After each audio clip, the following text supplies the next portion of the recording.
So ngayong hapon, tayo po ay magtatalakay ng kanyang mga salita mula sa Biblia. So ang ating tatalakayin ay may pinamagatan na Journey of Faith. Ayan po. The Journey of Faith. So, ang sabi po sa Joshua chapter 14 verse 1 to 5, ang mga lipi ng Israel ay nakatanggap ng lupain pamana ng nasakop nila ang Kanaan. Ang paring si Elizar at si Joshua na anak ni Naam, katulong ang mga pinuno ng mga angkan ng bawat lipi ang naghahati ng lupain sa Kanaan. So, hindi tingnan po natin, ito po yung pangako ng Diyos na binigay sa kanila na mga lupa, no? O nung kanilang tirahan. Because God is a promise will give fulfilled. So kaya po yun, nagkaroon po sila ng mga lupain or yung kanilang tirahan. So what is the physical challenge in our life? Number 1, yung physical war. In Proverbs 4 verse 23 to 24, ang puso mo'y ingatan mabuti at alagaan pagkat yan ang siyang bukal na buhay mong tinataglay. Ilayo mo sa iyong bibig ang salitang mahalay. Ilayo ang mga labi sa kasinungalingan. So bakit po? Because of death. Kapag nagsasalita po tayo ng mga bagay na hindi maganda o parang malaswa, mahalay, ito po yung nagdudulot ng kasalanan.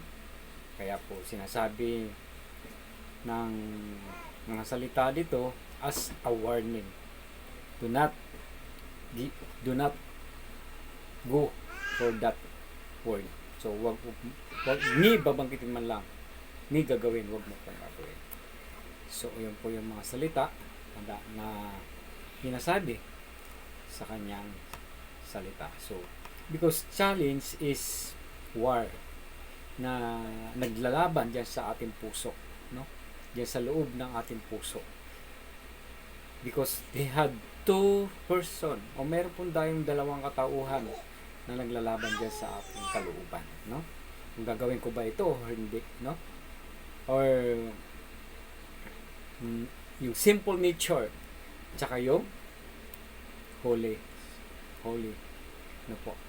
Yung simple nature natin ay nanaig, ay nakakagawa tayo ng kasalanan.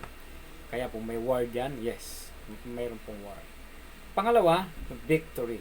In Proverbs 16 verse 3, ipagkatiwala mo kay Yahweh ang iyong mga gawain at magtatagumpay ka sa lahat ng iyong layunin.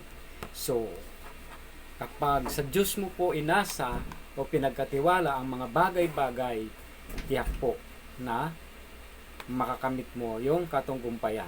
Sabi nga po sa 1 Corinthians 10 verse 13, wala pang pagsubok na dumating sa inyo na hindi naranasan ng ibang tao. Tapat ang Diyos at hindi niya ipahihintulot na kayo'y subukin na higit sa inyong makakaya. Sa halip, pagdating ng mga pagsubok, bibigyan niya kayo ng lakas upang makayanan ito at paraan upang mapagtagumpayan. Parang, di ba, yung pong kaparaanan ng Diyos, no? Yung makayanan ito, ang mga bagay na ito. So, pangako po ng Diyos yan na pagtatagumpayin ka kung ipagkakatiwala mo ang lahat sa buhay mo. So, ganun po yun.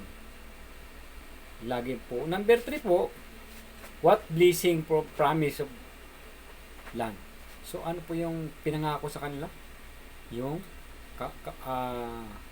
wealth, no? Yung pagpapala, no?